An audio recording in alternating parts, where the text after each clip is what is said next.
What can the West learn from the fall of Athens and ancient Greece? We're in a much worse place than late-day Athens. I do think hubris needs to be a recurrent word. I've never known a more selfish, myopic, frankly, Philistine and uneducated class of politicians than we have now. If a random citizen has one of these positions of power and things go wrong in the year that they have power, you could be executed. Mate, Yeah. mate, the jokes write themselves, don't they? Come on. Dr. David Butterfield, we have been waiting to have this conversation for literally months. Welcome to TRIGGERnometry. Thank you so much for having me. It's a thrill to be here, chaps. Yeah, well, it's great to have you on. We met actually in Greece, where you were part of a Ralston College tour there for the students, and we were invited along. And you're a classicist, that's your background. In fact, why don't you tell us your background? Because that will be helpful to people to understand the conversation we're going to have. Of course. I'm a classicist, a classical scholar, which means I study the ancient Greeks and the Romans. And in particular, I'm interested in how these ancient peoples shaped not just the Western world, but the world as a whole as we live in it now. I grew up in Northern England. I was fortunate to go to a state school that taught Latin to everyone. And I also picked up ancient Greek. And those two ancient languages led me into a love of the ancient world. Then it was off to university, studying the classics. And I realized that the career I wanted in journalism was ultimately going to be a waste of time. And it would be far more interesting to get my head down and explore the classics. So long story short, I became a lecturer at Cambridge. I stayed there for 20 years. And although I had a job which employed me until retirement, which would have been somewhere in the 2050s, I decided for a series of reasons, mostly linked to the decline I was seeing in that great university and in higher education more broadly, I decided to resign and to tie myself to a new college that was seeking to teach the humanities, starting with ancient Greek, in a way that went back to first principles and did things properly. That's Ralston College. That's how I met you two in the flesh in Greece last summer. And now I'm Professor of Latin and Provost of Ralston and very much enjoying my life. Well, it's great. And look, there's a lot to unpack in what you've said. We'll probably come to that later because we want to talk about the history. Actually, when we were in Greece and you were basically showing us around, showing us the history, but also explaining the history of ancient Greece. I think I remember by day 3, like you said, you know what, I had a bit of a nightmare that you were still asking me questions during the night. Because Francis and I were both so curious and interested in what you had to say. So let's get into it. A lot of people talk about the history of our civilization being rooted in Athens and in Rome. And if we talk about the Athens portion of that, before we even get to that, David, I've always wanted to ask someone with your knowledge and expertise this question. What is civilization? It's a big question. It's not a simple matter. And indeed, it's a controversial question, but I think unduly controversial. Civilization is a useful word, and it's one we should use. But what is and what is not a civilization? The best we can do is to point to certain things which seem to be necessary to a civilization and see how far that takes us. So to be a civilization, a group of people need to have stability. That means geographical stability. They are sedentary in one place, and that typically means having an agricultural and economic base which allows them to be rooted in that place. But more than that, they need stability politically and socially. Often that means a fixed law code. Often it means some kind of social hierarchy that gives a sense of place within the society. And often, but not necessarily, it means a standing military to defend that civilization from external encroachments. But there's more than that that's required. And I would point to a self-awareness, a self-conscious realization of the shared civilization of that group of people.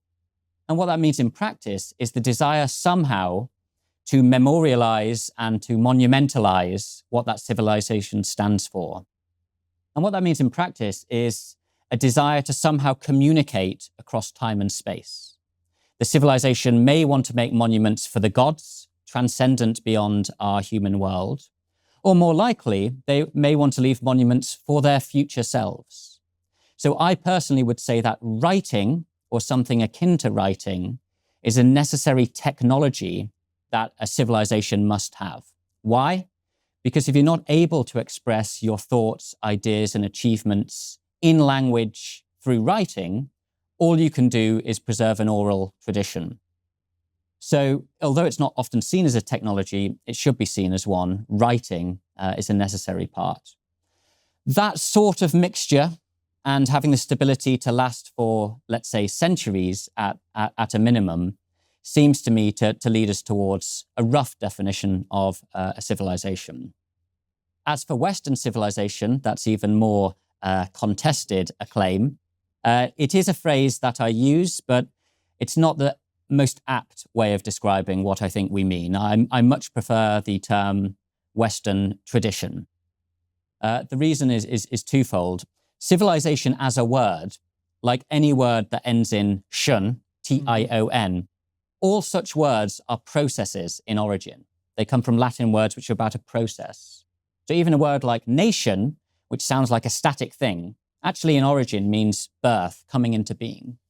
So civilization, when it was used, was conceived of as a progression, a civilizing movement from not having the characteristics I mentioned, following some sort of linear progress, and then reaching the goal. What was the goal?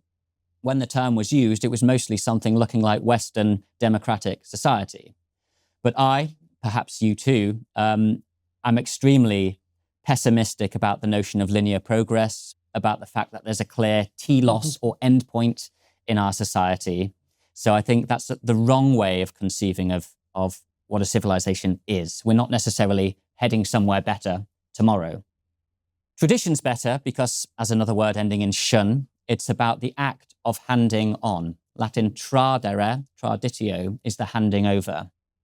And the reason why that's such a good metaphor to think of the history of the West is that it involves two kinds of people, and you need both. One is someone in a position actually to pass on, actively to stretch the arm out and give to another the thing deemed worth preserving. But crucially, that baton's going to be dropped if there isn't also the second person who is willing to receive it and sees the value in picking it up. And that is really the metaphor we should use when we think of the West.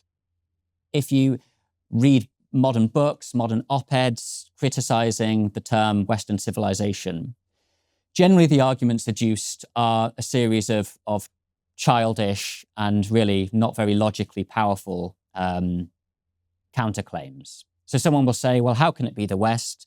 Because some of the countries that are part of the Western civilization movement are in the East. Or how can it be truly Western if some parts of the West don't have these features? Or how can it be a meaningful civilization if I can point to you periods in the last 3,000 years where these ideals have not obtained in a given place or time in the West? All of that's just noise. It's just not meaningful to understand the world we're in as we are. Fundamentally, the West would look nothing like it does, and there is no way we would be having this conversation without the intertwined threads of the Greco-Roman intellectual, philosophical, artistic tradition and the core thread of Christianity, which itself emerges from Judaism, but it's Christianity intertwined with the Greco-Roman legacy that leads us to where we are now. And that's just indisputable fact. So that being indisputable fact, let's talk about the Greco-Roman intellectual and philosophical tradition. What is it? How is it different from what people in other places believed at around the same time and to this day? That's a very big topic. We'll ask all the big questions. You do. And then there are a few bigger questions than that. So if I can set out some sort of core elements in my answer before we get to particulars. So Rome is extremely important and also not important in this tale. It's extremely important because most of the Greek ideas that matter to the tradition of the West end up surviving and being catalyzed and being refined through Roman conquest of Greece. Without the Romans, it's a really open question what the fate of the Greek world and what the fate of the West would have been. So the Romans preserve and propagate a lot of the Greek ideas. But it's also unimportant because, if we had a weighing scale of the intellectual contribution of the Greeks versus the intellectual contribution of the Romans, the scale would break in the Greeks' favor. There is comparatively very, very little innovative intellectual thought among the Romans compared to the Greeks. And that is not because the Romans weren't innovative or original. No, they were really sharp, curious, clever people, broadly speaking. It's that the Greeks were operating at a level of originality, ingenuity, energy, and joy in discovery that, to my knowledge, is utterly unparalleled in the world. So that's one important part of the story. Another is that a lot of the things that in the modern West really matter to us in our values have retrospectively been picked up again. So we talk about democracy being a natural good, even though it's a very complex thing. For most of the history of the West, democracy was not obviously a good thing. In fact, through the Roman period, through the early, late medieval period, even after the Renaissance in the early modern period, no one is celebrating democracy. It's not a continuous virtue in that Western tradition I'm talking about. However, come the 18th century, come the Enlightenment, come the growth of the nation state and various revolutions which try to put the people ahead of the vested interests of monarchs and despots, then suddenly democracy is the thing to investigate. And at that point, thanks to the preservation of these ideals in both Greek and Latin literature, there's a conscious look back to the very specific period of 5th century Athens. And it's beyond doubt, the innovations made in this very experimental mode of government in classical Athens were not only unlike anything the world had ever seen, but they've never been tried again at anything like the degree they were. The ultra-direct democracy that the Athenians pioneered and thrived with before ultimately having a tragic downfall, much like the tragedians would depict on stage, is a unique phenomenon. So democracy is a major part of the answer to your question, but also philosophy. We assume that philosophy is asking the big questions, and humans the world over presumably have always been asking the big questions. But it's not so. There are genuinely turns, intellectual turns that happen in the 6th and 5th centuries BC in Greece, not just in Athens, but in various Greek city-states, which as far as we can tell, and we have a lot of cross-cultural evidence, are entirely new. So the word philosopher is invented actually by Pythagoras on the island we met in Samos.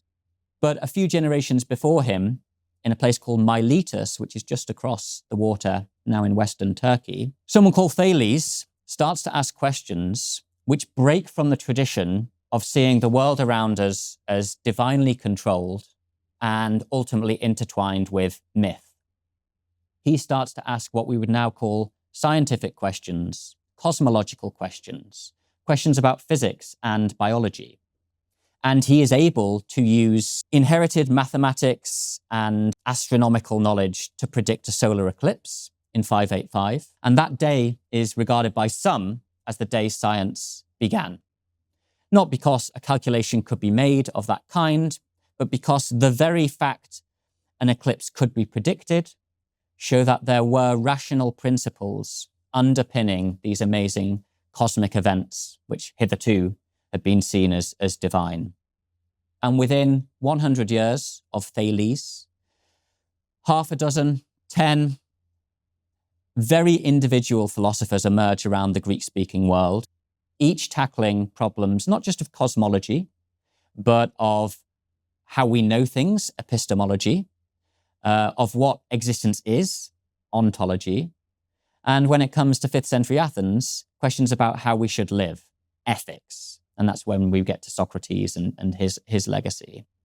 So another major part is that the sense of self and our place in the world is suddenly rationalized in the 6th and 5th centuries by this series of philosophical developments. One more thing worth mentioning before we take up any of these particular threads is on the artistic and literary side. There is almost no genre of artistic production that we could think of now in 2026, which was not live and thriving in classical Greece. And again, they didn't inherit that from other parts of the world, be it tragedy, comedy, historiography. Instead, they innovated these ways of enacting with the world around them in poetry, in drama, in written texts, now that they had the technology of writing. And it's unparalleled both in its innovation and in its enduring legacy. Everything of that kind goes back to the Greeks. Look, I'll be honest with you. I was skeptical. A green powder that claims to do everything sounds exactly like something I'd tear apart. I've seen enough people pushing miracle solutions to know what that looks like. But I take AG1 every morning, and I'm not someone who sticks with those things out of habit if they're not delivering. 1 scoop in water, that's it. Over 75 vitamins, minerals, and nutrients designed to support your energy, mood, and digestion. For someone juggling the podcast, writing, travel, and trying to stay sharp enough to hold my own in the conversations we have on this show, that foundation matters to me. I'm not dragging myself through the afternoons the way I used to. With AG1, I feel like I'm actually running on a full tank, and this isn't just marketing copy. AG1 is clinically backed. Every study on their website is openly available for you to read. If you're a trigonometry listener, you don't take things on faith, so go and look at the evidence yourself. That transparency is part of why I trust it. So if you care about thinking clearly and staying on top of your game, try AG1 for yourself at drinkag1.com/trig. And for £59 instead of £79 for the first month, plus vitamin D3 and K2, a free 5-count travel pack, and a free welcome kit. Give it a go. It's a really profound point, because I don't think people are aware of the legacy that the ancient Greeks give us. How much of that is ancient Greece, and how much of that is ancient Athens? Ancient Athens is doubly important. One, because its democratic experiment happens to combine with an unparalleled flowering, blossoming surge of cultural activity in Athens. However, that meant that Athens was a great draw of people in the Greek-speaking world. So a lot of the philosophers I mentioned were not Athenians, but they came to Athens. Epicurus came to Athens. Protagoras, Democritus came to Athens. These figures were drawn there because it was the place to be. It was the genuine, literally, marketplace in the agora of ideas. So yes and no, Athens is at the heart. But fundamentally, Athens comes later than a lot of these revolutionary moments. Athens is not really important until the late 6th century BC. And a lot of these major turns in how the Greeks view themselves and their place in the world are happening in the century before that. Because I think we should talk about Athens a little bit. Sure. Because the story of Athens is fascinating. Because it started off like relatively every city civilization. And then it transformed into something quite different, didn't it? It did. So the geography of Greece is something always worth thinking about, because I think it's a genuine causal factor in what we might call the Greek miracle, this period of unparalleled innovation. In that part of the Mediterranean, everything is post-volcanic, it's craggy, it's rocky, it's broken up, it's fragmented. And what that means is the Greeks living around all of these hundreds of islands, these various inlets, are divided from one another. They are small city-states, what we call polis, and by virtue of that, although they're united by a shared language, they are each operating almost like a control experiment, separate from the rest in terms of how they structure their society and what ideas seem to work and what don't. And because they're so interconnected by trade and by travel by sea, what works spreads and what doesn't. So It's a really sort of organic community of different things being tried. And it so happens that this Athenian experiment, kicked off by Cleisthenes really in the late 6th century BC, not only works, but proves to be utterly revolutionary for the people of Athens until it didn't work. And before we come to Cleisthenes, let's talk about what actually precipitated Cleisthenes and those changes. Because Athens was pretty much, from what I read, it was ruled by authoritarian leaders. I mean, the most notorious example is Draco. Yep, Draco is there about a century before the major democratic reforms. Our English word draconian is all about over-the-top and harsh laws. Draco set up a legal code where punishments were extreme for minor peccadillos. And as such, it was very, very rigid and oppressive, but deemed suitable to the time. That didn't last so long. A guy called Solon comes in and starts to set in train some of these evolutions which lead to democracy. But we should be clear about a particular word that comes up a lot, which is the word tyrant, the Greek tyrannos. A lot of rulers in a lot of these city-states were tyrants, but that doesn't mean they were tyrannical in the modern sense of the word. There were good tyrants and there were bad tyrants. What it fundamentally meant was that it was a single ruler who had taken up power outside a bloodline of a monarchy, handing on to natural descendant. And yes, Athens had its tyrants, most famously Pisistratus and his family, but it wouldn't be true to say that that was a despotic, tyrannical time where the Athenians were completely oppressed. It was simply power ultimately lay with one man rather than with a larger group. Democracy emerges from that kind of picture. And as far as we can tell, Cleisthenes was thinking on his feet and inventing something as he progressed. Presumably had no confidence it would work, but he did some extremely ingenious things to reset the power balance.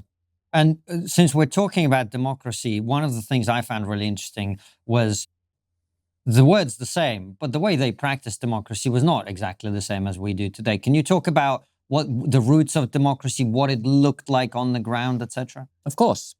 So as we know, democracy, demokratia, is giving the power, the strength, the kratos to the demos, the people. The people have the power. And by the people, we don't just mean people in general, we mean the people beneath the typical ranks of the aristocracy.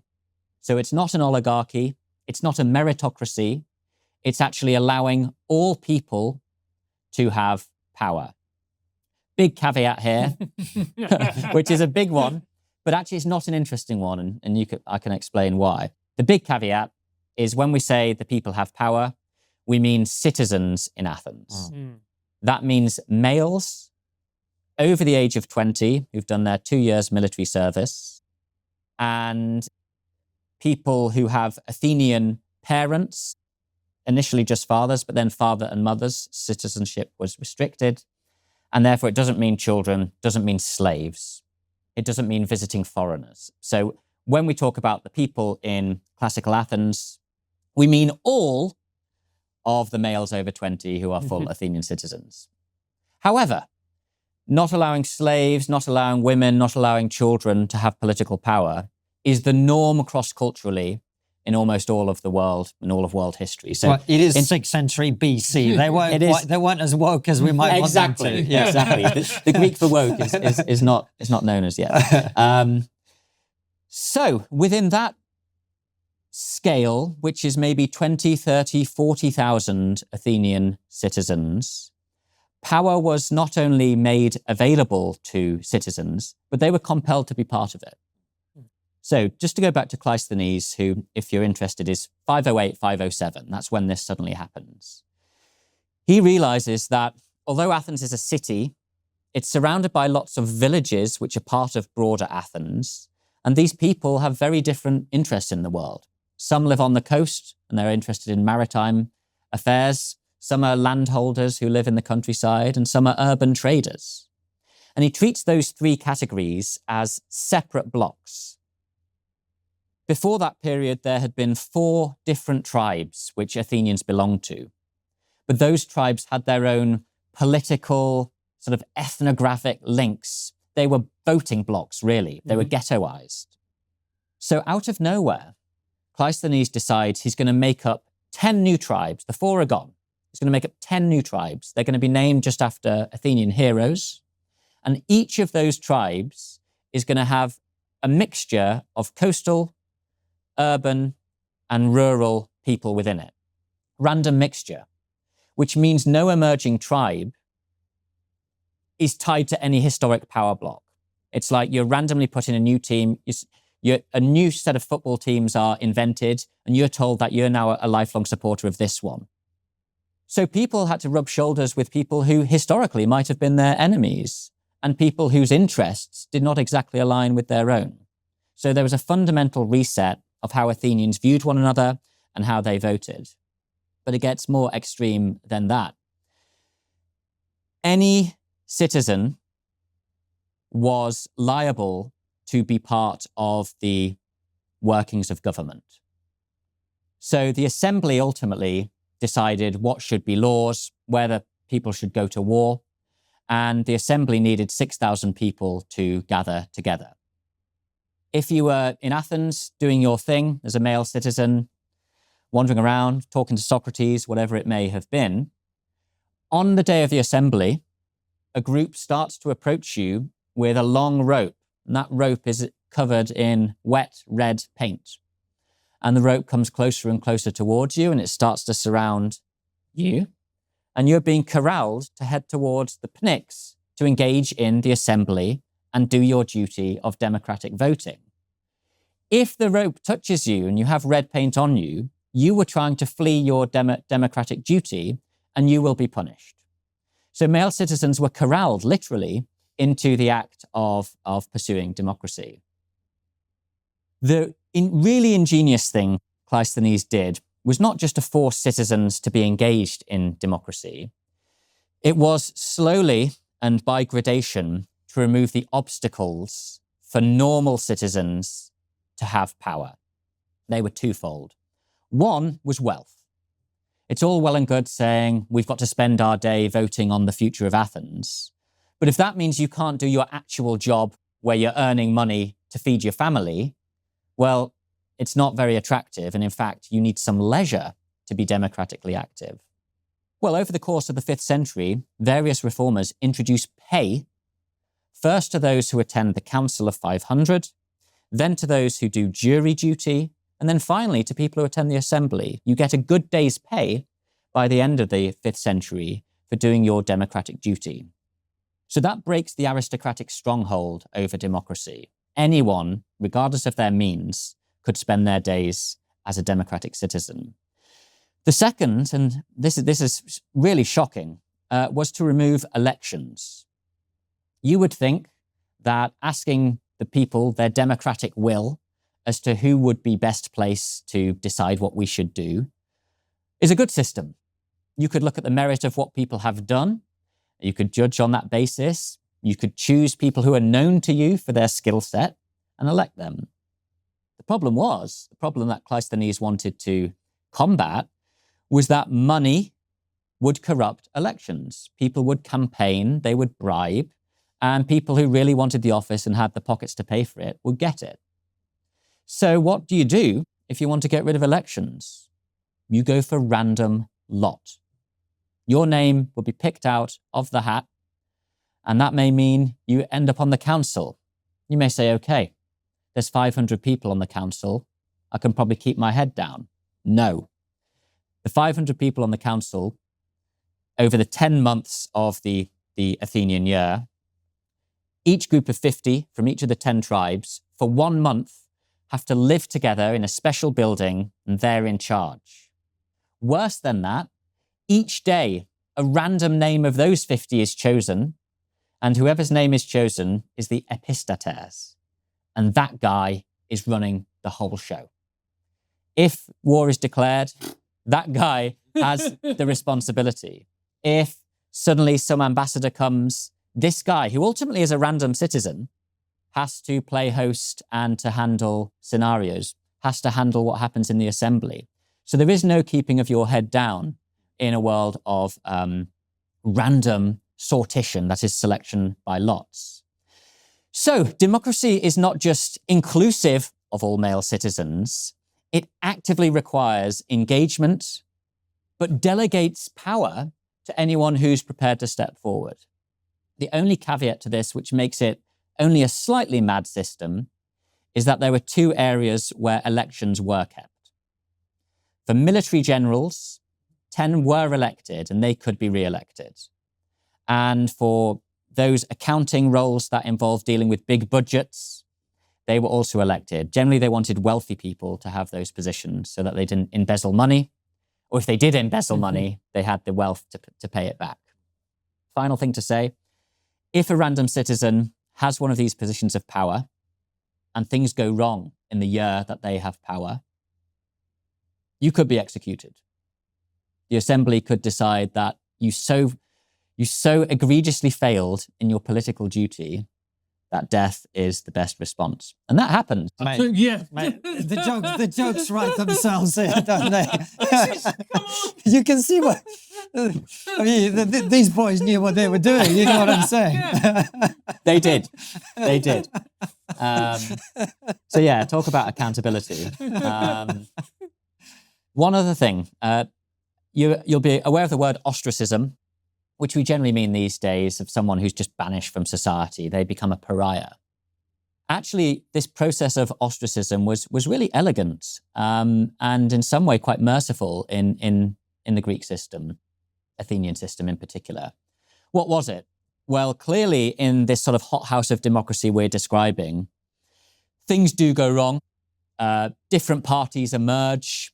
Different people are able to rouse up the assembly as demagogues and fall out with other groups. It's not as though party politics disappears. And at times, the assembly will be extremely angry with an individual. But rather than deciding that the death penalty is the best way of handling that person, they could collectively vote as to whether they wanted to ostracize a given person. And what that meant was banishing someone from Athens for 10 years, but not confiscating his property, not giving him any legal stigma once he returned, but effectively removing him from the hothouse and giving him an enforced decade-long cool-down period. And there are plenty of cases of people being ostracized and coming back and sort of getting their head down, learning from their lessons and continuing.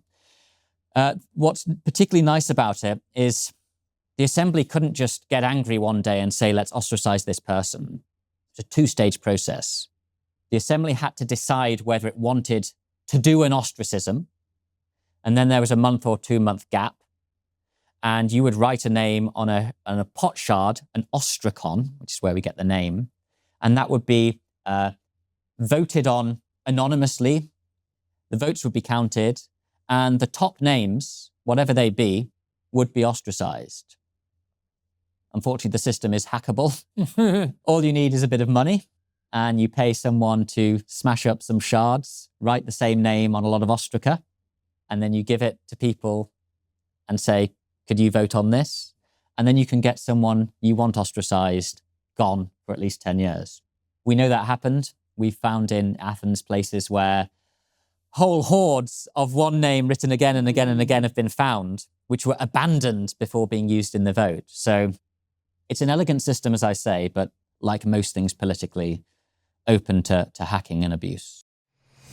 You know how at the beginning of every year, people say, this is a year things change. Then by February, everything looks the same.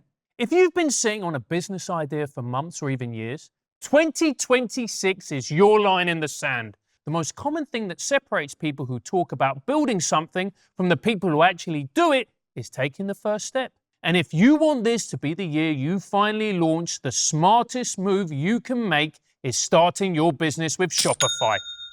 2026 is the year you launch your business, the year you transform into an entrepreneur, founder, or boss. One powerful move puts your future firmly in your hands, starting a business with Shopify. Maybe you've got a product you can't stop thinking about, a skill everyone tells you to monetize, or a store you've already imagined in your head.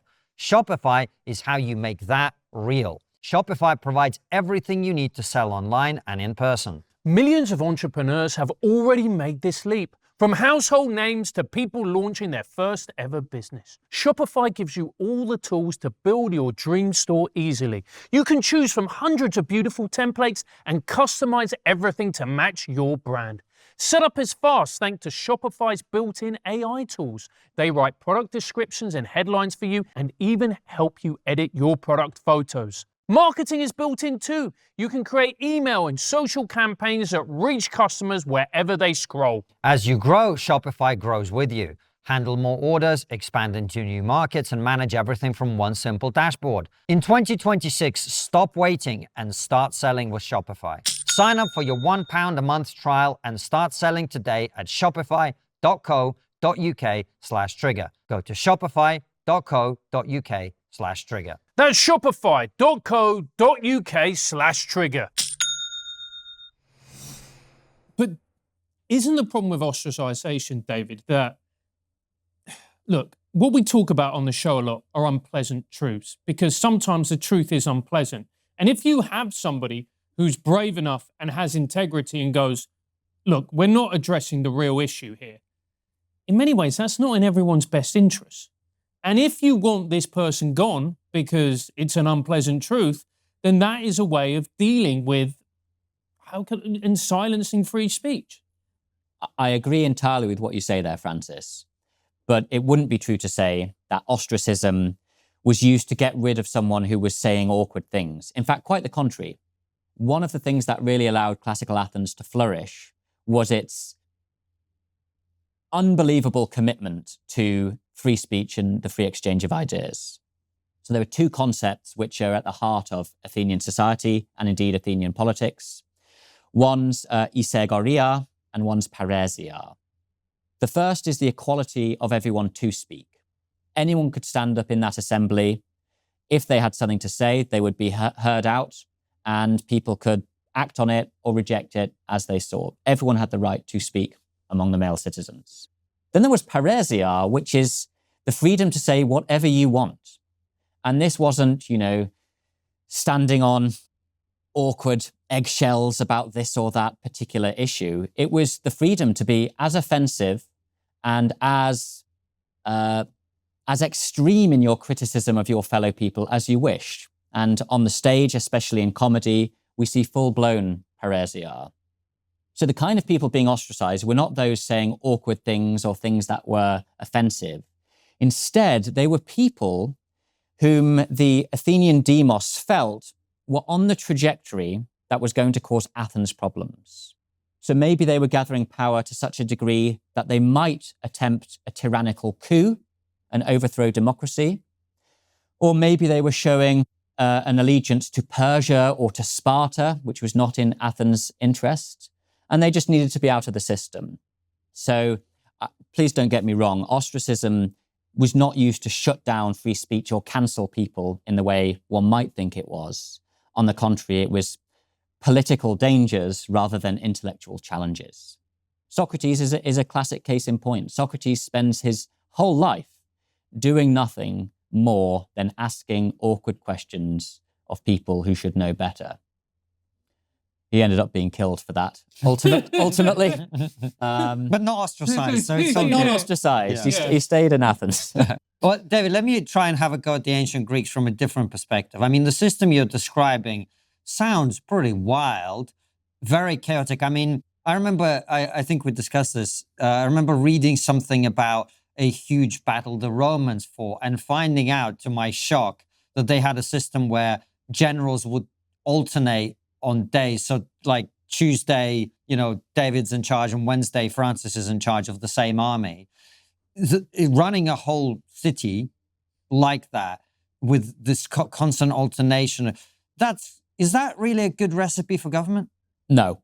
No. And they were very explicit about this. That council I mentioned, which sort of frames things for the assembly to vote on, a powerful place to sort of set the agenda, literally.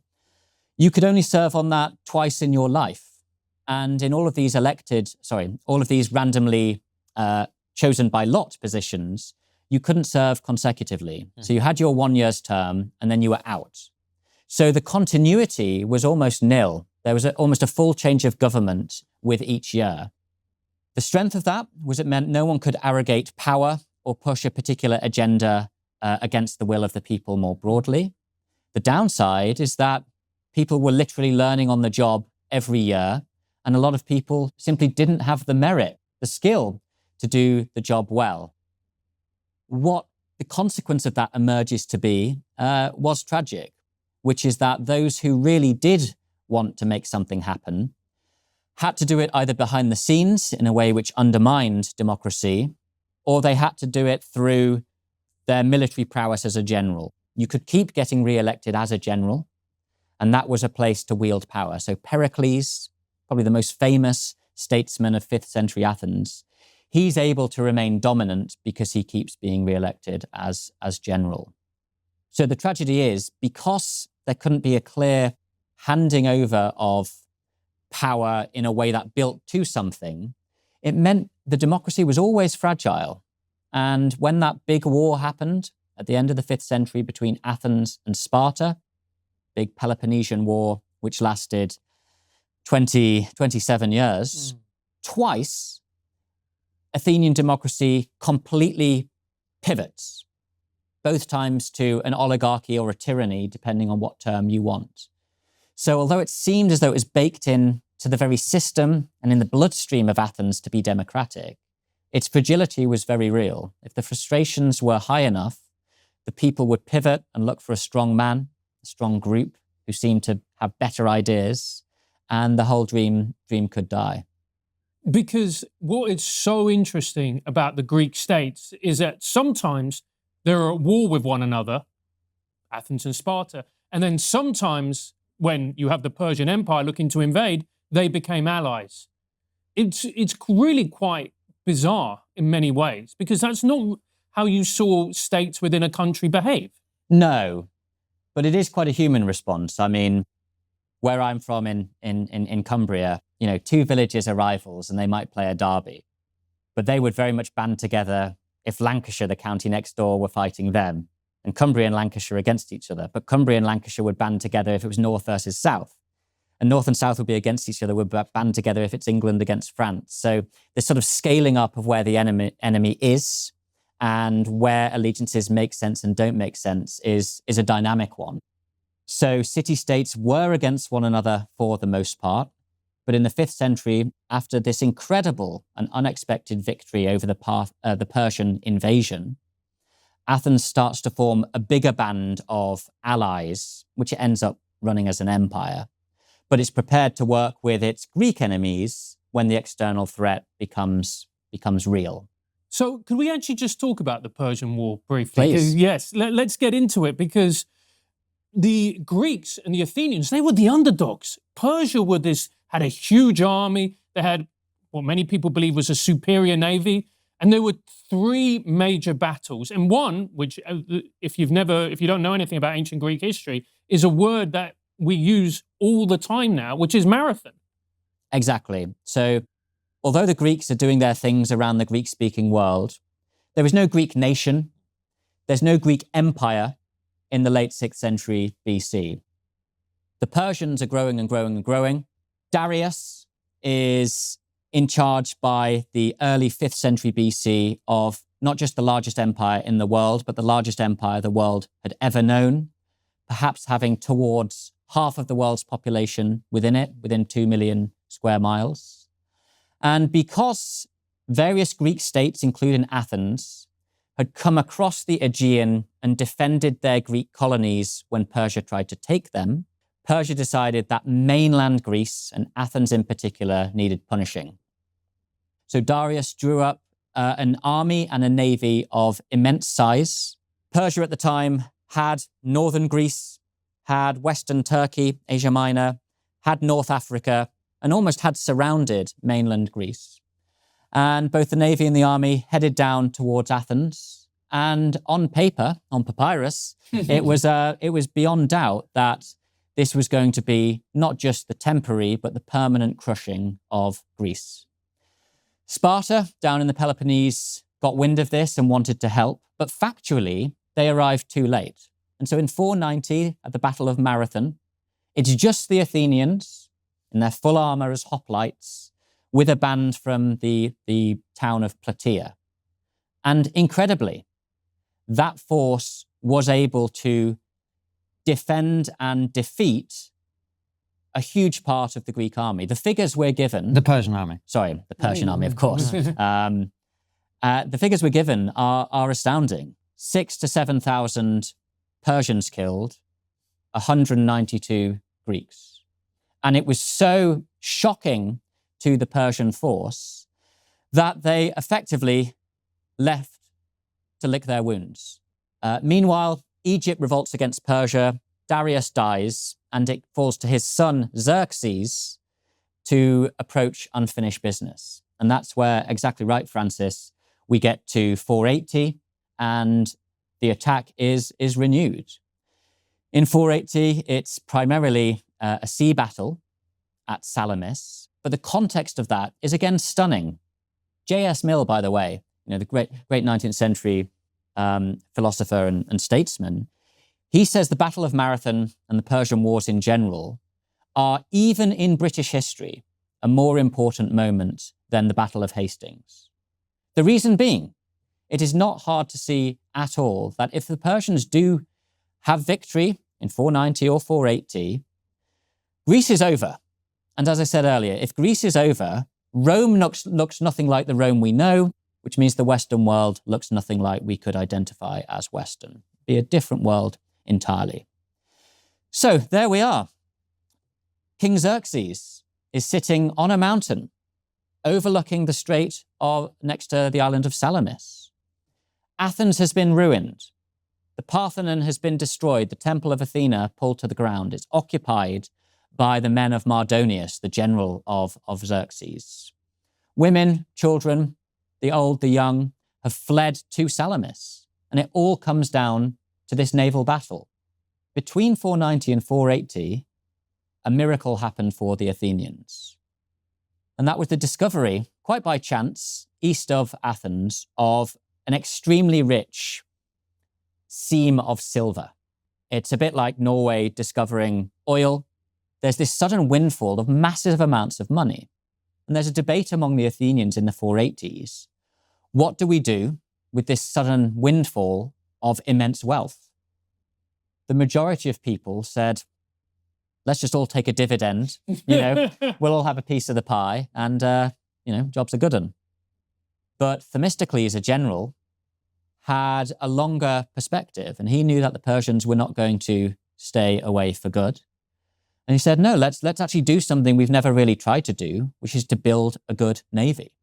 Let's build hundreds upon hundreds of triremes with 170 rowers and a crew of 30, and let's make those war machines. And he does that in the 480s, which means come the Battle of Salamis, the Athenians are not only well equipped, but they're well trained in attack. And they're able to outmaneuver and defeat the Persian navy, despite the skill of the Phoenicians within that battle. And they rout the naval force entirely. It then flees back to the east, where it's destroyed off Samos, next to Mycale. And in the following year, the land troops, the infantry, are destroyed at the Battle of Plataea, again with a huge force of Greek strength. The Spartans are involved in this time round, and their heroic defense of Thermopylae, the 300 who held back the force for a while, is an important moment. But fundamentally, this is one of those crux points, one of those forks in the road of history. And by the skin of their teeth, the Greeks defended against the Persians for good. The Persians never came back for a full-scale attack on Greece. And how does Athens and Greece more broadly end up declining and being replaced and taken over by Rome eventually? Look, we spend a lot of time on trigonometry talking about things that matter. And I'd argue this matters more than most of them, because you are wearing underwear right now, and there is a reasonable chance, and there's a reasonable chance it's not doing its job. I'm talking about Sheath, S-H-E-A-T-H, sheath.com. It's underwear built around the dual pouch system. What that means in plain English, everything stays where it should be. No sticking, no chafing, no shifting around mid-sentence while trying to maintain an air of gravitas. The fabric breathes, the design separates. There is apparently a technical term for what this creates, and that term is Zen-like separation, which sounds ridiculous and is also completely accurate. It was developed by a veteran on his second tour, which means it was designed under conditions where comfort was not a luxury. Over 10,000 five-star reviews from people who are not messing about. And I'll be honest, the difference to my day-to-day comfort is bigger than I'm comfortable telling you about on a politics podcast. If you know, you know. Go to sheath.com. That's SHEATH.com.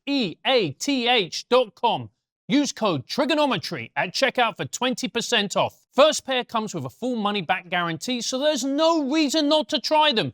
Sheath.com. Once you sheath, you won't go back. Sheath.com.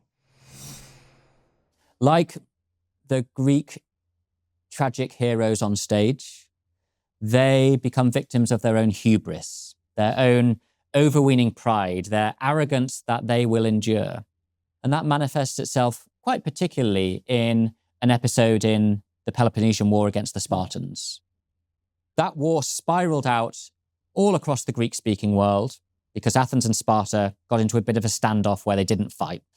Athens had become a naval superpower. Sparta was landlocked, so couldn't really be attacked. And Sparta was a superpower on land, and the Athenians just retreated behind their walls. So there wasn't a lot going on. Instead, it was through proxy wars elsewhere. What were they fighting over, David? Sparta instigated this war, and it did so because Athenian supremacy was becoming too great. Like a lot of European wars, the wars are not over a matter of principle. They're over a way of reining in and clipping the wings of a particular state or empire or person that is growing beyond the bounds that are going to be sustainable. So they're preventative. And it's true. The Athenians, by this point, were breaking a lot of their own rules. They'd set up this alleged league, this amalgam of allies, but most of the money coming in from that was being siphoned off to Athens. They were spending it on huge sculptural, architectural, artistic undertakings, and they actually moved the treasury from the island of Delos to the Parthenon, and basically were embezzling the money of others. The reason why that's an important detail, by the way, is it's hard to see the Athenian miracle of the 5th century working without there being so much external income. It doesn't look as though there could have been that amount of philosophical, artistic, literary leisure without actually relying upon not a slave populace, which was there in Athens, but subservient other Greeks whose money was ultimately bankrolling the experiment. So Sparta and Athens are at war over broader supremacy in the Greek world. And in 415, the Athenians decide that they're going to attack the second largest Greek city of them all, Syracuse, over in Sicily, on the east coast of Sicily. As you'll know, Sicily, southern Italy in modern terms, were Greek lands in this period. And unfortunately, everything goes wrong for the Athenians. Alcibiades, this charismatic playboy figure who bounces around the world in his allegiances, is recalled. His tactical brilliance isn't in play. The Syracusans are a very serious force, and they utterly annihilate the Athenians over in Sicily. And as such, the money, the confidence, the momentum of the Athenians is entirely broken. As a result of that, the democracy is overthrown in 411. A group come in of oligarchs and say, no, let's just row it back a bit. Let's go back to the good old days when the people with a bit of money, with a bit of class to them, could run the system. And the Athenian people say, okay, that doesn't last long, back to democracy. But then at the end of the war, the Spartans win. The Spartans win partly because the Persians are helping them behind the scenes. And one of the terms of the treaties at the end is that Athens has to have a tyranny. So 30 tyrants are installed, just like as happens in the Spartan government, where there's 30 old men running the show, alongside the 2 ceremonial kings. And an attempt is made to make Athens Sparta. Again, it doesn't last, but thousands of people are killed. It's a bit like the latter days of the French Revolution, when the expectation is it will be so easy just to have a new system, but the new system rapidly collapses and ends in bloodshed. As to your question, how does Athens decline? It has another 60 or 70 years of independence after 404, but ultimately the sense of self has gone. The confidence in the project is over.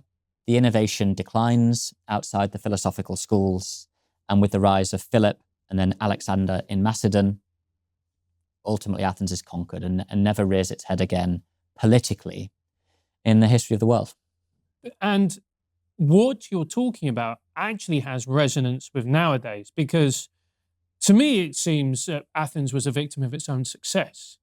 It became lost in its sense of decadence and arrogance.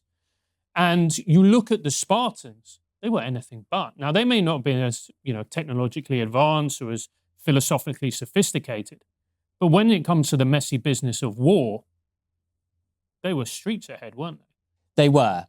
The Spartans are a very interesting case study, and they're almost unique, not just in the Greek world, but cross-culturally. They are a populace that decided early on that their thing was going to be military excellence. And it doesn't seem as though they ever really stepped back to interrogate why that's the goal. They just remain wedded to it. And they operated in a different way from the Athenians, even from the get-go, because whereas all of these Greek city-states had slaves, generally slaves were non-Greeks. They were captured or purchased somehow from outside the Greek world. And for Greeks of this period, if you don't speak Greek, you just speak bar. You're a barbaros, a barbarian, and therefore liable to enslavement. But the Spartans conquered other Greeks on the Peloponnese and made them effectively their serfs. These are called the helots, the captives. And as such, Sparta decided at an early stage that other Greeks were going to be subservient to them. That had problems because these helots shared Greek and could work together and overthrow the government in a way that the typical slave in the typical Greek city-state couldn't and wouldn't. So almost to defend against its own choices, Sparta had to become heavily militarized, and it put everything into that. So literally from birth, males would be tested. They would be put through an extreme form of military testing, then sent out in their latter teenage years for 2 years, not to find themselves, but actually to prove that they're a real man in the world. And the rest of their life would be surrounded by military activity. But here's the thing. Sparta didn't really want an empire. It wasn't acquisitive in the hope of gaining overseas colonies and the Spartan culture spreading. It simply wanted to be left to its own thing, but its own thing, paradoxically, was warfare. So Thucydides was very puzzled by Sparta. He couldn't understand why a culture that was so self-confident did so little of those things I said at the start about civilization. It wasn't really memorializing itself. It wasn't thinking of its long-term future. It wasn't spending time on culture. It wasn't concerned with that. It was concerned with being a number one military machine. So he said, although Sparta and Athens are these two great dominant entities in the Greek world, when a future generation looks at the ruins of these two cities, they will imagine Athenian prowess to have been double what it actually was. Such is the splendor of what they've left to us. But the ruins of Sparta will be so meager that no one could imagine how big a role Sparta played in world history. So they are an enigma, and they wrote very little, which adds to their mystique. But by the time of the Roman conquest, rather sadly, Sparta had become a sort of Disneyland. It was a theme park where people would go visit and sort of marvel at this absurdly militarized form of life. And the Spartans were sort of putting on a show because they had no power. They were conquered by the Romans at this point. They were simply living out the only thing they knew how to do, which was to live with a view to war. And what can the West learn from the fall of Athens and ancient Greece in particular? What lessons can we take from it? It's hard to take a lesson from the fall of ancient Greece, because that is more complicated and is really down to Rome's growth rather than Greece's failure. But Athens in particular is a very important episode to study. I do think hubris needs to be a recurrent word. The Athenians did become too confident in their own principles and in their own futurity. And by virtue of that, they didn't allow themselves to innovate and to rethink. Socrates' whole goal when wandering around the agora and buttonholing people and interrogating them about their supposed expertise is that people don't really know how much they don't know. They're ignorant of their ignorance. He, of course, famously said, "The one thing that I know is that I know nothing." This was allegedly the root of his wisdom. But what the Athenians, despite having Socrates really badgering them with these questions, never did is to interrogate whether the democratic process in its ultra extreme form really was working. And because they didn't do that, and the political system didn't really allow them to do that, they left themselves vulnerable to completely ridiculous decisions, such as attempting to take down Syracuse mid-war, and vulnerable to complete political 180s, such as a tyranny stepping in and initially being welcomed by the people. So the lesson is, if you want stable government, you need to have broad extension of power, but also genuinely self-reflective modes of interrogating how the power works. You need education. You need to take the process of your own governance seriously. Merit matters. Merit is not equally apportioned between everyone. And you need to be able to have grown-up conversations about who can do what better and who is not doing things well. So although obviously all of those are rather banal things to say, but one of the striking things about Athenian democracy is how little, at the time, it interrogated its principles. And you're talking about having grown-up conversations about apportioning merit. Are we doing that in the West? Because a lot of what you're saying about the downfall of Athens, I mean, I'm going to be honest with you, David, there's a few alarm bells ringing in my head. Yeah, we're in a much worse place than late-day Athens. Late-day Athens had still a system of delegated trust in your fellow Athenians that they knew enough to be involved in the shared conversation. And ultimately, there was a shared goal, which for Athens was the survival of the city-state. That ended up getting hacked and pulled apart in various ways. But fundamentally, education was tied in with citizens having a clear sense of what's happening. There was a high level of transparency and trust, and the system, in principle, was able to work. As to where we are now, so many things are eroding the very bedrock of the kind of democracy we celebrate. Even democracy is something we don't interrogate. We assume that democracy is not just a good thing, but the good thing.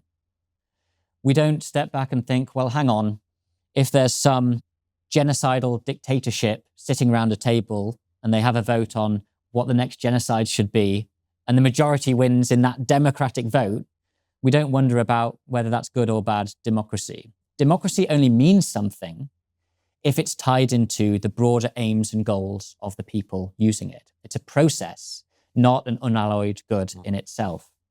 And it depends where we're talking about in the world, but if we talk about our shared country of Britain, the democratic deficit is the widest I've ever known it. That's to say, in my lifetime. On paper, everything should work. We have not a direct, but a representative democracy. Anyone over a certain age can vote. If 10% of people in a constituency don't like what their representative is doing, that person can be recalled and you can have a by-election and you can change them. And inside the House of Commons, if a majority decide they don't like the direction of travel, literally on the day, you can pull the government down and there'll be an election as soon as possible. That all sounds great. But it only works if your MPs, your representatives, are of a caliber and of a character that means they spend their time carrying out, ultimately, the broad will of the people. And I've never known a more selfish, myopic, frankly, Philistine and uneducated class of politicians than we have now. The saddest thing about that is less the lack of quality in Parliament. It's how high the hurdles are for the ordinary good British citizen, which I really do believe the great majority of people are. How high the hurdle is for people to get over if they want to be involved in that. You know, party politics is much more an obstacle to good government than it is a help. So I really worry about our own democratic process and the fact that the House of Lords is slowly losing all of its powers as a genuinely scrutinizing body that can block poorly made laws. But in education more broadly, we're simply not leading our young people who will become voters to a level of understanding of our history and our values that makes them sufficiently well-informed voters. I mean, right now we have this perverse scenario where a Labour government has lowered the voting age to 16, but at the self-same time is making changes to education and indeed to the freedoms of 16-year-olds that don't give them the information on which to make a considered vote as a notional adult in the nation. So there's very little joined-up thinking going on as to how we can improve in Britain our own democratic process. And we've become scared of merit, of excellence, and of exclusion where it's necessary. And that takes me back to where I began with one of the problems in higher education. Well, that was one of the things I actually found most shocking, because I guess at the level of the normal person, which is what we are, who is not involved in education, you go, look, the university of wherever on whatever, yeah, of course it's a woke madrasa, blah, blah, blah.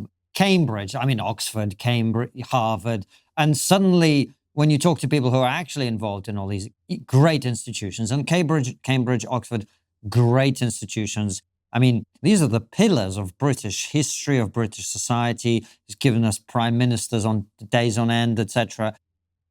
For someone of your caliber, of your intellect, of your sharpness, of your brilliance, to give up, and people need to understand this, you had tenure at Cambridge, which means you had a job for life. You can be there, you can say whatever you want, you can do whatever you want. Look, some of your colleagues might look at you askance, but you can stay there, nobody can do anything. For you to give up that job and to go to what's effectively a startup at Ralston College, which is brilliant, but a startup, there's got to be something seriously wrong. Exactly. Right, I'll be honest. I know a fair few blokes who've gone through the whole hair loss thing, and almost all of them said the same thing. They wish they'd acted sooner rather than waiting until it was too late. This is where Hims comes in. Hims offers convenient access to a range of prescription hair loss treatments with ingredients that work, including chews, oral medications, serums and sprays. Doctor-trusted ingredients like finasteride and minoxidil can stop further hair loss and regrow hair in as little as 3 to 6 months. It's all 100% online with personalised treatment plans and no hidden fees. No awkward appointments, no surprise costs. Just real care on your schedule. For simple online access to personalised and affordable hair care for hair loss, ED, weight loss and more, visit hims.com/trigger. That's hims.com/trigger for your free online visit. hims.com/trigger. Featured products include compounded drug products which the FDA does not approve or verify for safety, effectiveness or quality. Prescription required. See website for full details, restrictions and important safety information. Individual results may vary based on studies of topical and oral minoxidil and finasteride. When I made the decision a couple of years ago, most people, friends, family, colleagues, thought I was mad. But actually, it was one of the most rational decisions I've ever made, and certainly don't regret it at all as things stand. And the calculus was really down to the direction of travel of the university. What I'm about to say is all true, but it's tied in particular to the humanities and the social sciences. Broadly speaking, the STEM subjects, those that are based in tangible, measurable reality and in proofs, they're upstream from this decline and they may hold on. So I'm really talking about the humanities in particular.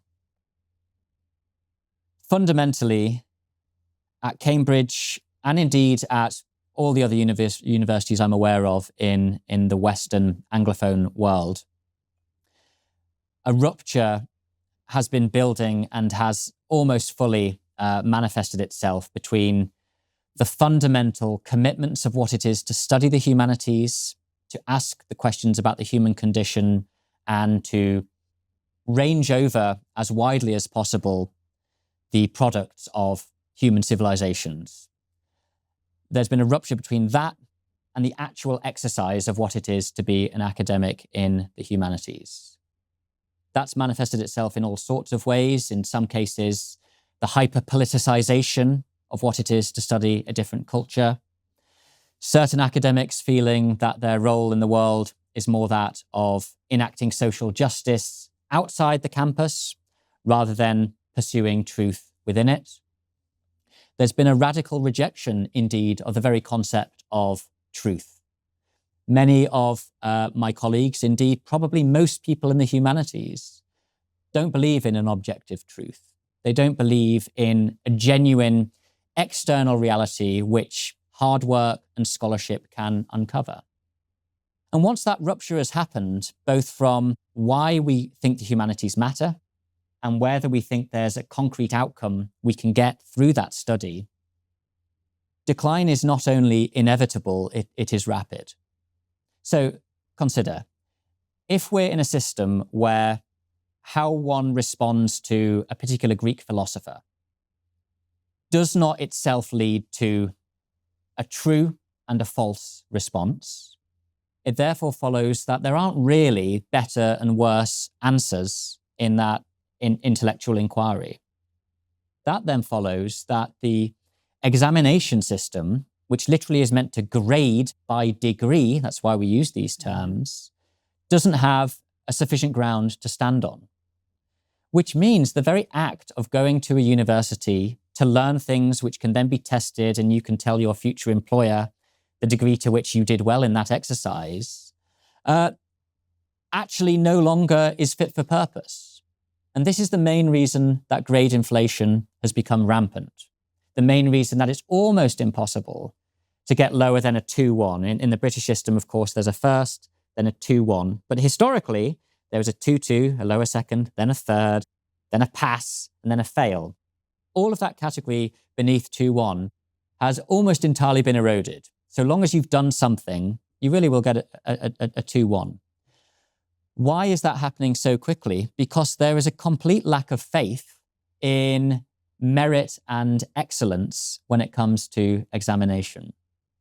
So I looked around at what was happening within the subject, how every change to the syllabus, to admissions criteria, to examination methods was in the direction of travel away from identifying excellence and rewarding it. Even appointments at the academic level were starting to be made much less on the ground of academic excellence than either about the socio-political advantage of having such a person there, or even about the external optics of being able to have such a person. And I could see that just as one of a few people who were really sticking our heads above the parapet and complaining, the internal governance of the university was not going to change course in the near or indeed middle term future. And so I decided, as you say, although I could just bury my head in the sand, get in a corner of a library, enjoy my own academic work and be undisturbed until I'm 70, it wasn't a noble or an honest way to live. I love the subject of the classics, I love research, and I love teaching. And what I wanted to do was to go back to first principles, to search for what truth we can find in the world, and to teach alongside and with academics and students who really have joy in their eyes about the intellectual journey and the curiosity that motivates it. And so Ralston College, where I am now, is genuinely unique in the world. Not only do we start in Greece, which is where we were, but we teach ancient Greek in ancient Greek from scratch on day one, which means not only are the students immersed in the place where the Western tradition emerged, but they are forced to learn it through hearing, through speaking, through private conversations, and through classes to make the language their own, and therefore to internalize the very thought processes that made this Greek rational turn happen. After that, we pursue the rest of the Western tradition back in Savannah, Georgia, but we operate with a rigor and a commitment to objective truth, and indeed to transcendent qualities such as the good, the beautiful, that was not something I could get at Cambridge, and I feel liberated as an academic intellectually to be able to have a smile on my face when I teach and research now. I was going to say, because what you're really talking about here, David, and what we saw in the comedy industry and a lot of other industries have seen, and it's a tragedy, is the death of meritocracy. And what people don't realize is that once you get rid of meritocracy, everything else is doomed. It will eventually crumble. That's why so many people love sport. You go and watch a Premier League or the NBA or UFC or a heavyweight boxing championship. When you buy your ticket, what you're buying is access to the elite level athlete doing things that you couldn't possibly dream of at the highest level. But if diversity comes into, for instance, football or basketball, then it's over. And this is what people don't seem to understand. Cambridge is only Cambridge because it's meant to be the best of the very best. Correct. But people have worked themselves into a corner that they intellectually cannot escape.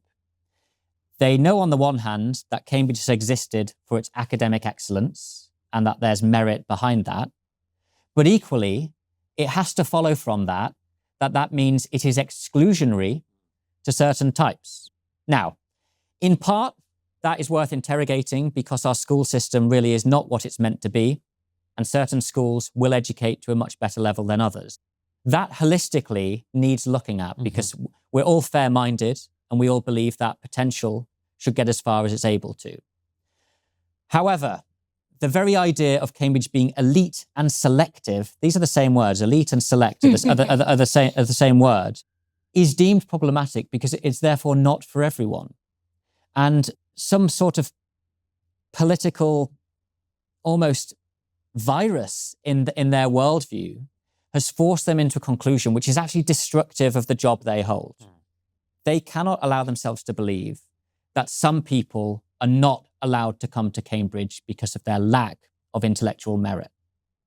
As such, they're faced with an irresolvable paradox, and the only way they aim to respond to it is to turn down the meritocratic dial, to celebrate excellence less, and to include those who, in some cases, really should not be included in terms of the principles of what Cambridge stands for. So I'm fully with you. And what really encourages me, Francis, is that as a people, as a nation, perhaps as a species, we are inherently meritocratic and we naturally celebrate excellence. We love athletic prowess. We love art that is beyond our own individual powers. We love music and song that we could never make ourselves.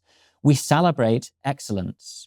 But in certain political climates, excellence gets in the way of the necessary change that some people want to bring in. And which is one of the reasons that they have to erode the concept of truth. And I found what you were saying about truth so powerful because it's permeated everything now. I did this interview with the Telegraph, and the journalist was great, and he did a great profile. No qualms, but even in that sort of conversation where I think people are similar page, etc., he said, "Well, Konstantin talks about something he calls the truth," and I went, "It's not. I call it the truth. There is a truth, and that's not to say that I have access to, or David has access to, or Francis has access to, but I thought the point was of inquiry or debate or discussion is We all sit down. We all go, well, I think this is what the truth is. You think that? Okay. So, and we get closer to that objective reality.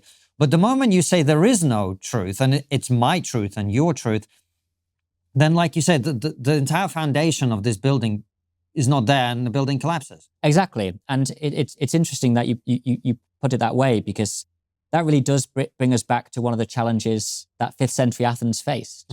So at this time, when everything rests upon what the assembly decide, clearly rhetoric, words, oratory have immense power.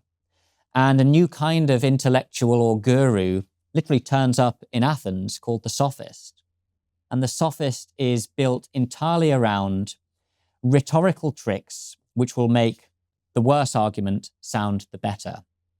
And one of the leading Sophists was a guy called Protagoras. And the reason he's important is he is the guy who opened the door to relativism. Protagoras, as a Sophist, said, man is the measure of all things. But what he meant specifically by that is you, as an individual man, Francis, you can decide how the world around you is. You make your own truth. Everything is unstable and subjective. Words can mean one thing and another. There's no better or worse course. We'll just frame it in a certain way.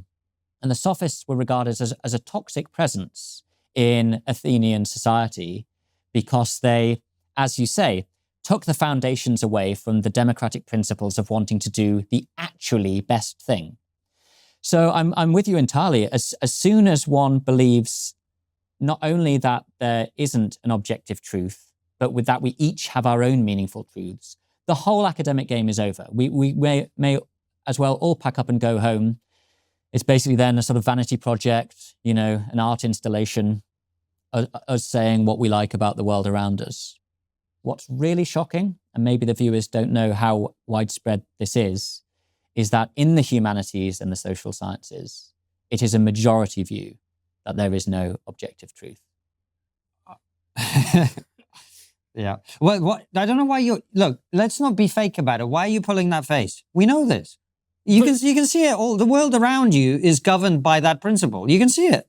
Look, I think the fact is that because there was still part of me holding on to the fact that it was a vocal minority and that the rest of them were cowed into silence and that it was cowardice effectively. Yep. But the fact that the majority of them believe that, to me, that has completely changed the way I see this discussion, because I didn't think the majority of them actually believed this nonsense. Yeah. But look at, the only reason I'm interjecting here is like everything you're talking about, the inability to exclude people who ought to be excluded.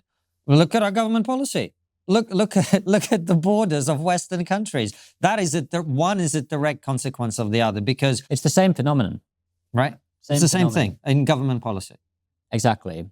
But frankly, Francis, the wheels have just kept turning. So what initially sounded like a conspiracy actually was a conspiracy. But what's surprising is that it was completely successful. So this goes back to Rudi Dutschke, the long march through the institutions, the cultural turn of the Frankfurt School, Theodor Adorno, Max Horkheimer, fundamentally realizing that in order to set the conditions for a wholesale revolution of society to a particular set of political principles, the culture is what needs the erosion.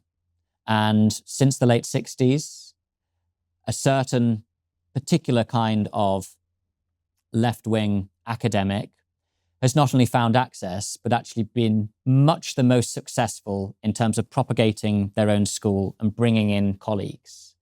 And so what really would have been a minority view when I entered Cambridge early 2000s has simply replicated in such a way and become standard among those educated there who are now academics, that it really is the majority view. And things that I would say to a normal Brit and would be completely acceptable as basic views of how we understand the world around us would either raise eyebrows or cause genuine objections in academic discussions.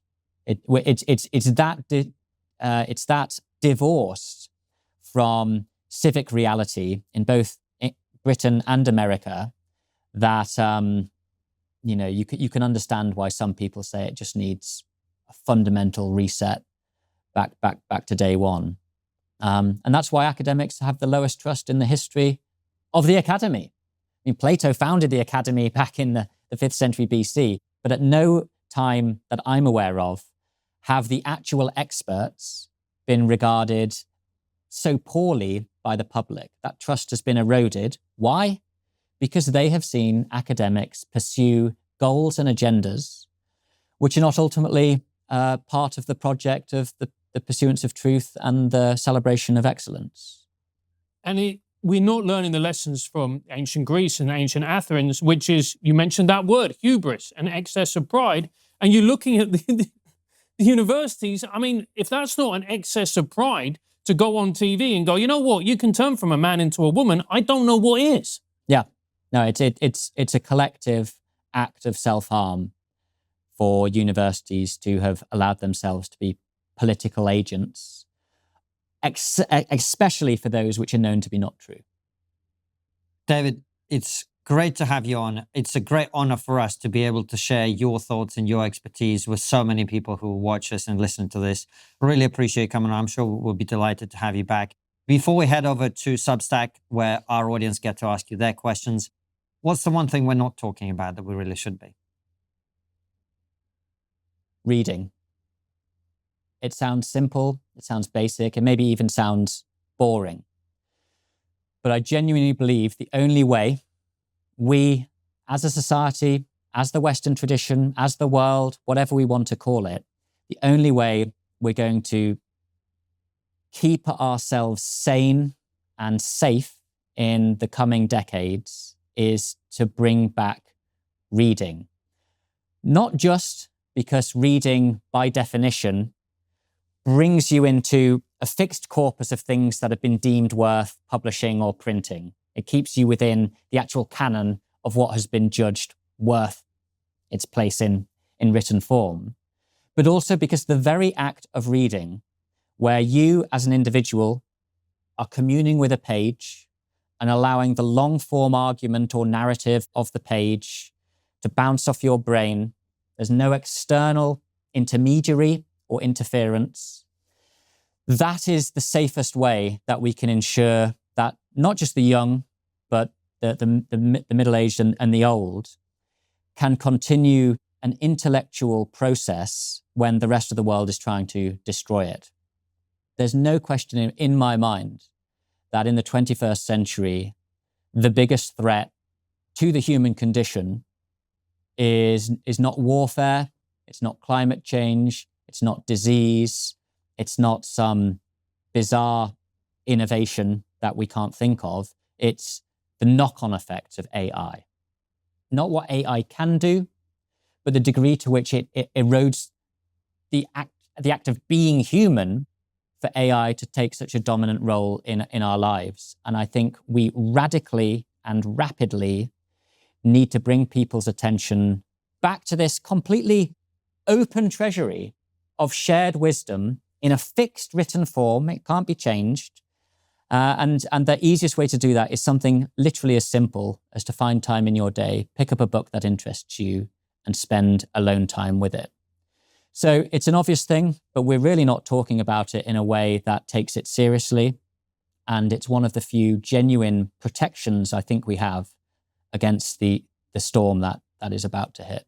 And it's exactly this problem with the academics failing to speak to the public and inspire the public on the things that matter to them that led me and a few other academics to found a website called Antigone, which is all about trying to bring the Greeks and the Romans before the public in a way that doesn't patronize the public, doesn't treat the Greeks and the Romans as problematic and racist and not worthy of our attention, but actually treats the reader as an adult and welcomes them in to a world which, of course, has its challenges, has its absurdities, but is also deeply inspiring if we as individuals care about our place in the world and understanding where we've come from. So the Antigone team is a free website all about that.